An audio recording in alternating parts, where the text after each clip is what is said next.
Today I'm sharing 14 things I wish I knew when I started quilting. From sewing faster and more efficiently to things you should never do and things you should always do, these tips have some cautionary tales, good advice, tricky hacks, and more to make your quilting experience as seamless as possible.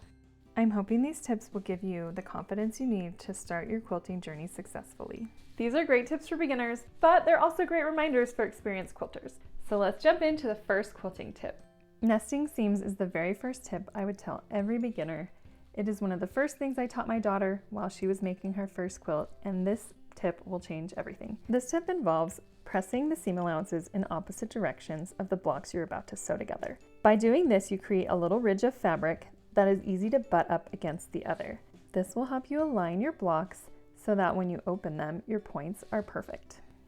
This is great when you're sewing blocks together, but also when you're sewing long strips of patchwork together. By making sure each intersection is correctly aligned, your blocks and strips are going to stay the right size, won't stretch, and the points will be perfect. The next tip is to change your machine's needle often. You never want to sew a quilt with a dull needle because you can end up with skipped stitches and tension issues. So I like to have a pack of extra needles on hand so I can remember to change them. A good rule of thumb is to change your machine's needle after every project. The next tip is to press to the dark side. I normally would not encourage joining the dark side, but in this case, the fabric is less likely to show through if you are pressing your seam allowances to the darker fabric. In this example, I'm going to show you what happens when you press to the lighter side, especially when you're using white fabrics that can be see-through. Pressing your seam allowance toward that side may affect the final look of your quilt. When I flip this over, you can see that seam allowance through the lighter fabric. It's an off-white fabric, but because it's a light fabric, you can definitely see the seam allowance. So the quick fix to that is pressing it to the dark side. There are times when this is not always the most practical thing to do, especially if you're using a lot of light fabrics and don't really have a dark side to press to. In those situations, you may want to press your seam allowances open, but wherever possible, press to the dark side. The next thing I would caution new quilters to never do is leave the fabric store with not enough fabric. So if your pattern calls for 3/4 yard, I recommend adding a 1/4 yard and getting 1 yard. And you can do that for every fabric requirement. Just an extra 1/4 yard will protect you from mistakes. If you cut things wrong or cut the yardage differently than the pattern designer intended, you'll be covered. I always love going to the fabric store, but when it's in the middle of a project and I'm a little stressed about finishing, it kind of disrupts my rhythm. So I recommend getting more than enough fabric, and don't worry, you'll figure out what to do if you have any left over. If you are new to quilting, you might not know this, but there is a quilting ruler for literally every project you can imagine. I love these Cute Cuts rulers. This is my absolute favorite set of quilting rulers. These are by Lori Holt of Bee in My Bonnet, and Riley Blake produces them. They come in a set, I think there's 5 in them, and they have different sizes, common quilt block sizes. What I love about them is you can use really any size to trim your blocks down to squares. So I do a lot of half square triangles, and I'm always trimming blocks into squares. These work so well with half square triangles because you can line up the point of the ruler with the seam of the half square triangle. I'm trimming this to 3 inches, so I'm going to find where the 3 meets the other 3, and that is where I'm going to trim the first 2 sides of this block. Now I'll turn and trim the other sides of the block. So I'm going to line up the bottom that I've already trimmed with the 3-inch mark, and then trim off the top and the side. These quilting rulers make it so much easier to trim accurately, so definitely check out quilting rulers. Cute Cuts also come in rectangles, and I will link to them in my blog post. This next tip is another tool that will change the way you quilt. This is called a Quilters Clapper. It is based off of an old tailor's clapper. Riley Blake has produced these especially for quilters, and this is a tool to help when you're pressing your quilt blocks. So after you've pressed your seam, you just put the Quilters Clapper on top of the seam while it cools. This allows your seam to cool in a flat position, which will create a flatter seam that is less likely to twist while you're sewing, and your quilt will end up with a nicer finish. To show you the difference, I used the Quilters Clapper on the left side, and you can see how much flatter it is. It's not poking up like the one on the right. This tool has helped me get better results with my quilt blocks.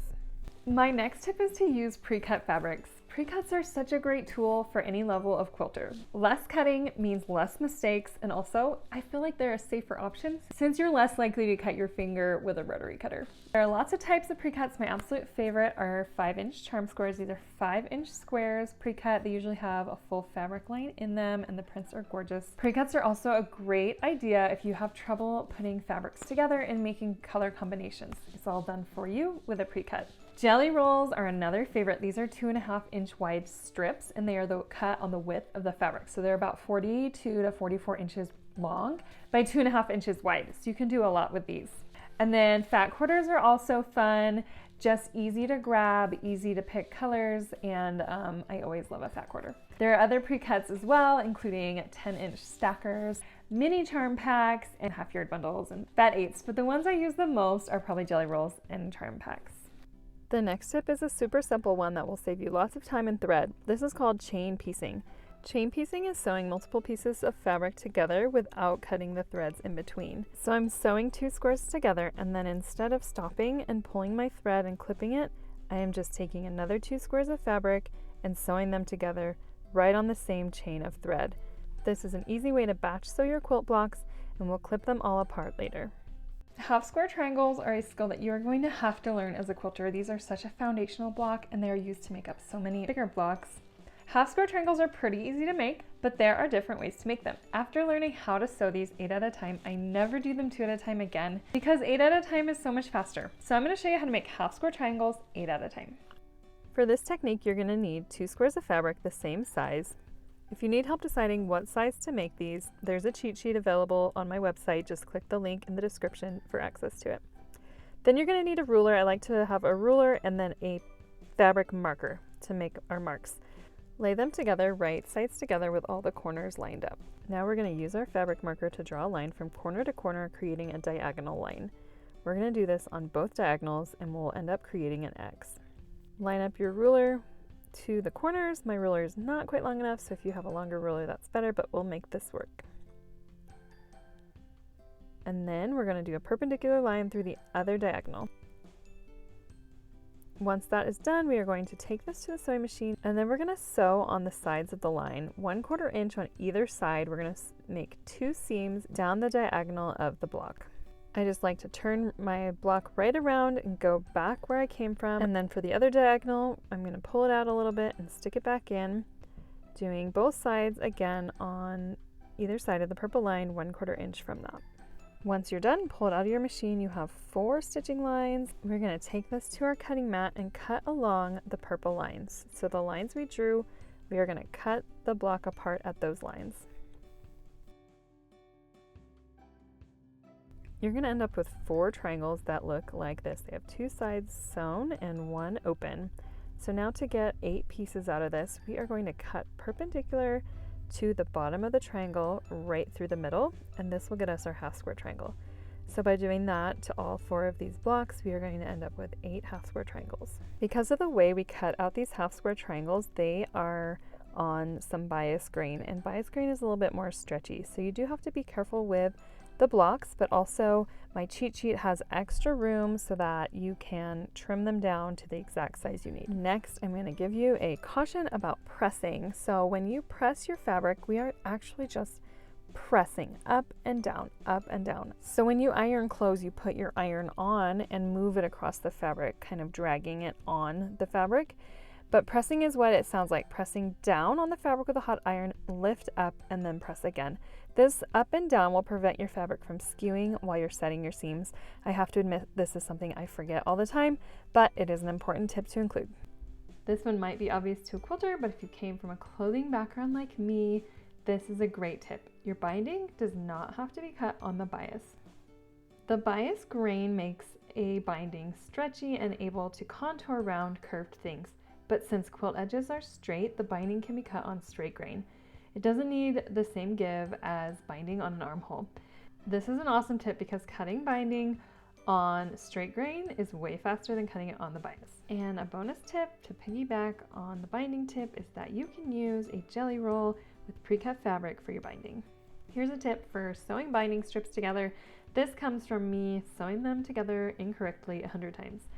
So you can sew binding together straight, and that's fine, but your seam will be really bulky. So the best way to sew binding together is to lay one strip down and then lay the other down perpendicular. They're going to cross over just a tad and you'll have the edges hanging off.